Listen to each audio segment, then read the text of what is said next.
Bonjour et bienvenue dans ce module de formation Konica Minolta. Dans cette vidéo, vous allez apprendre à créer un code-barre sur le logiciel PrintShopMail.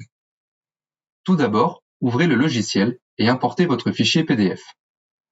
Cliquez sur l'onglet Barcode à gauche de l'écran.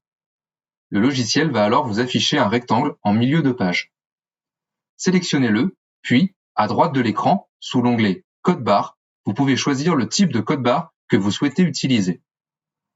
Dans notre exemple, nous utiliserons un type EAN13, qui sera le plus souvent utilisé. Déplacez votre code-barre à votre guise en utilisant l'outil de sélection flèche. Notez qu'il ne sera pas possible de réduire la largeur du bloc afin que celui-ci corresponde à la norme GS1. Ensuite, nous allons importer notre base de données avec notre série de numéros à 13 chiffres. Pour ce faire, faites Base de données en haut de l'écran, puis Ouvrir.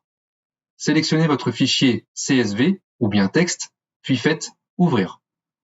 À noter que votre base de données doit être composée de 13 chiffres. Dans cette nouvelle fenêtre, faites OK.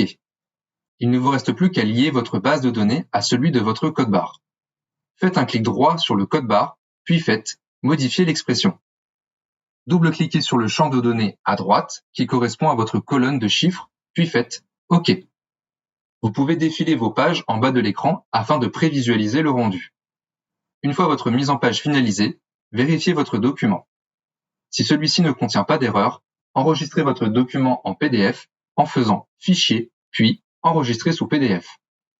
Sélectionnez l'imprimante Adobe PDF, sélectionnez PostScript standard, puis faites Imprimer. Choisissez un dossier de destination et cliquez sur Enregistrer. En ouvrant votre PDF, vous pourrez voir vos pages avec vos codes-barres insérés. Il ne vous reste plus qu'à importer votre fichier PDF dans votre logiciel d'imposition. Merci d'avoir suivi, je vous retrouve très vite dans une prochaine vidéo.